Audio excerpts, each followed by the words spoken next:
Hi, today we are going to learn 3D transformation and we are using homogeneous coordinates.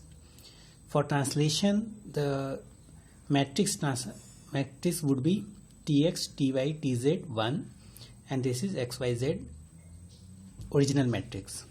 Okay. Point P is translated to point P dash. And the scaling matrix would be the another term Sz, Xx, Sy, Sz, and the point would be XYZ1. And rotation matrix about x-axis would be this, y-axis and z-axis. So there is not major difference between 2D and 3D, only extra z-axis is performed.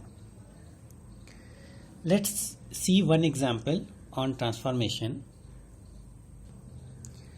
Perform 45-degree rotation of triangle. So this is a triangle. आपको 45-degree rotation perform करना है anti-clockwise. If it is not given, it's mean anti-clockwise. Mean in this direction rotation you have to perform.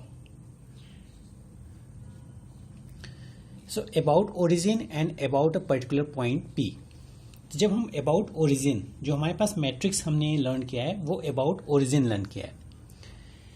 सो अगर हमें about origin हमें rotation perform करनी है तो सबसे पहले इस ऑब्जेक्ट की मैट्रिक्स लिखते हैं. तो ऑब्जेक्ट की मैट्रिक्स क्या है हमारी,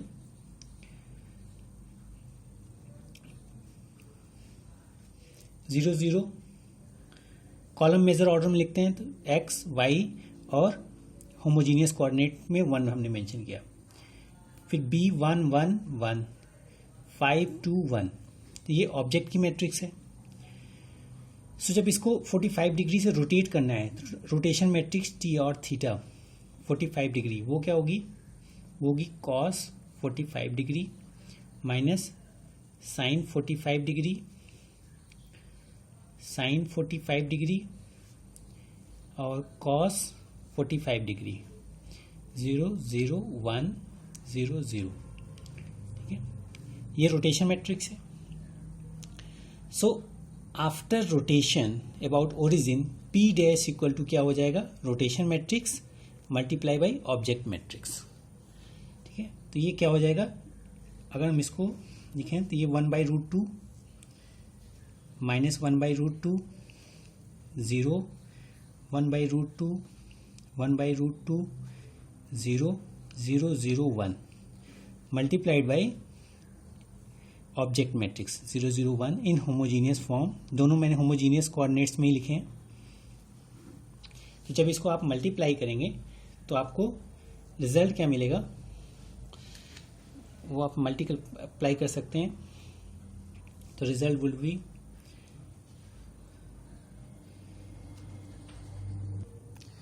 तो जब हम इस मैट्रिक्स को सॉल्व करेंगे तो हमें ये रिजल्टेंट मैट्रिक्स मिलेगा जिसमें ये x A dash y A dash होगा, x B dash y B dash x C dash और वाई सी डैश.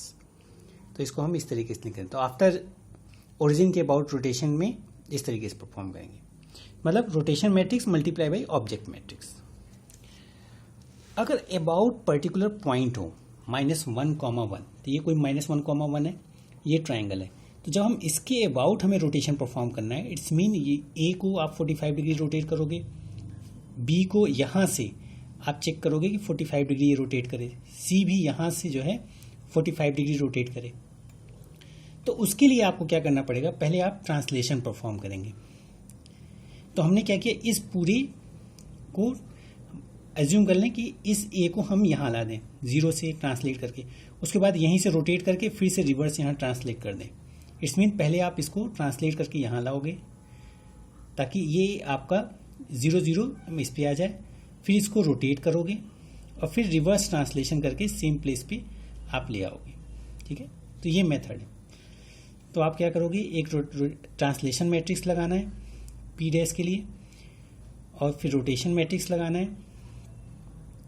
ठीक है, T और थीटा और फिर रिवर्स ट्रांसलेशन मैट्रिक्स और फिर इन सब में मल्टीप्लाई करना है P जो है वो आपका ऑब्जेक्ट की मैट्रिक्स. तो आपका किसी पर्टिकुलर पॉइंट के अबाउट रोटेट हो जाएगा. तब इसको हम थोड़ा एक्सपेंड करते हैं. तो ट्रांसलेशन मैट्रिक्स हमारी क्या हो जाएगी 1 0 0। तो इस तरीके से ये ट्रांसलेशन मैट्रिक्स है। तो आपका एज्यूम करेंगे कि ये जो है जब ट्रांसलेशन मैट्रिक्स से मल्टीप्लाई होगा तो ये ट्रांसलेट होकर यहाँ आ जाएगा, फिर ये 45 डिग्री रोटेट होगा और रोटेशन के बाद आप यहाँ से इसको फिर अगेन इसी प्लेस पे रिवर्स ट्रांसलेशन कर देंगे। तो आपका जो ऑब्जेक्ट है वो यहाँ से ट्रांसलेशन अपीयर होगा कि 45 डिग्री रोटेट हुआ है।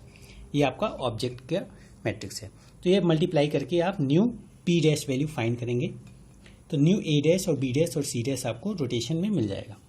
तो किसी पॉइंट के अबाउट जब भी करना है तो उसमें ट्रांसलेशन, देन रोटेशन, फिर reverse translation, then object matrix. और जब ओरिजिन के अबाउट करना है तो सिर्फ रोटेशन और ऑब्जेक्ट मैट्रिक्स। Thank you.